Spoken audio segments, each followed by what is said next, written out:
ఘన వ్యర్థాల నుండి సంపద సృష్టి.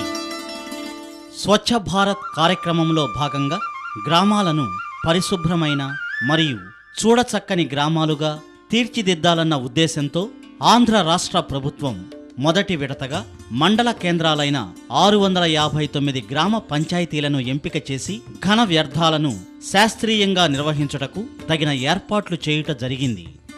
చెత్త కాదు, ఒక మంచి వనరు.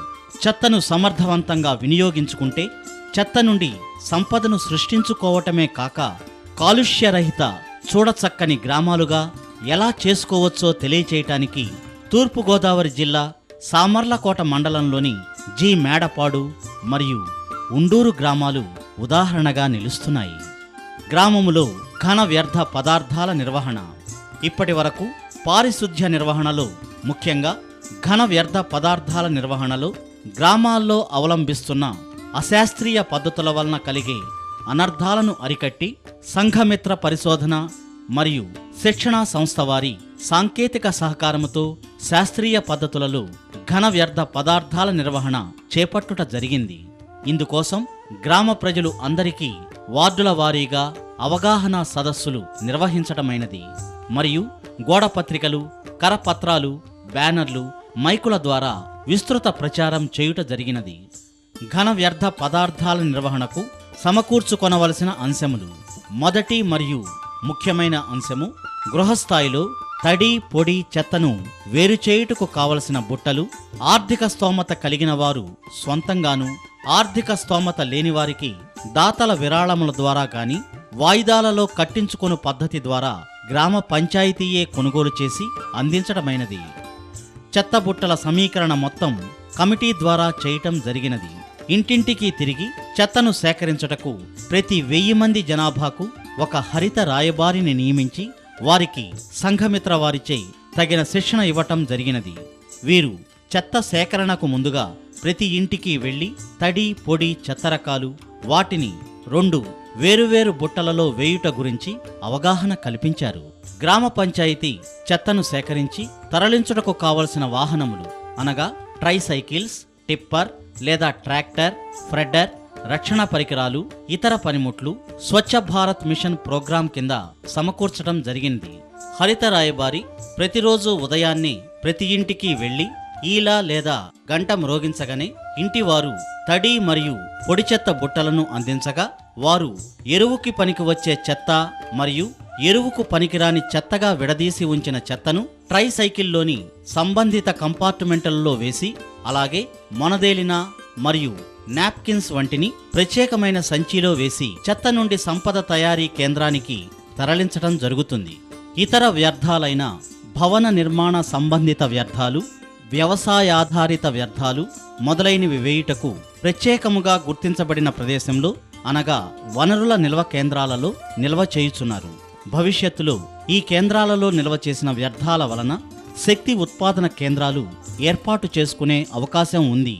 అలాగే చనిపోయిన పశు పక్ష్యాదుల మృత కళేబరాలను శాస్త్రీయ పద్ధతిలో పూడ్చిపెట్టుటకు పశు పక్ష్యాదుల సంస్కార వాటికను గుర్తించటమైనది. చెత్త నుండి సంపద తయారీ కేంద్రం, solid wealth processing centre SWPC. ఇంటింటా సేకరించిన చెత్తను సంపద తయారీ కేంద్రానికి తరలిస్తారు.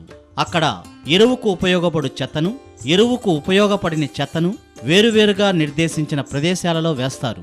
జాతీయ గ్రామీణ ఉపాధి హామీ పథకం ద్వారా సాలిడ్ వెల్త్ ప్రాసెసింగ్ సెంటర్ను గ్రామ జనాభాకు అనువుగా షెడ్ నిర్మించడం జరిగింది. ఇందులో ఒక డ్రయింగ్ ప్లాట్ఫామ్, కంపోస్టు తొట్టెలు, రకరకాల పొడి చెత్తను ఉంచుటకు అరలు, స్టోర్ రూమ్ ఉంటాయి.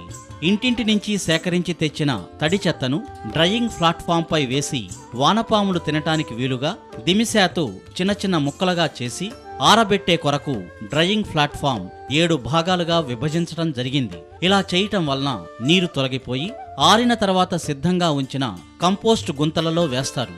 ఎరువు గుంతలలో వేసిన చెత్త 6 నుండి 8 వారాలలో వర్మీ కంపోస్టుగా మారుతుంది. తయారైన కంపోస్టును గుంతలలోనే కుప్పగా ప్రోగు చేస్తారు. ఎరువులోని వానపాములు క్రింది భాగానికి చేరుకున్నాక ఎరువును బయటికి తీసి జల్లించి ప్యాకింగ్ చేస్తారు. వానపాములను తిరిగి ఎరువు తయారీ గుంతలలోనికి వదులుతారు. ఇలా తయారైన సేంద్రియ ఎరువును వివిధ శాఖలతో పాటు ప్రముఖ వాణిజ్య సంస్థలు, హోటళ్లు, వ్యవసాయదారులు కూడా కొనుగోలు చేస్తున్నారు.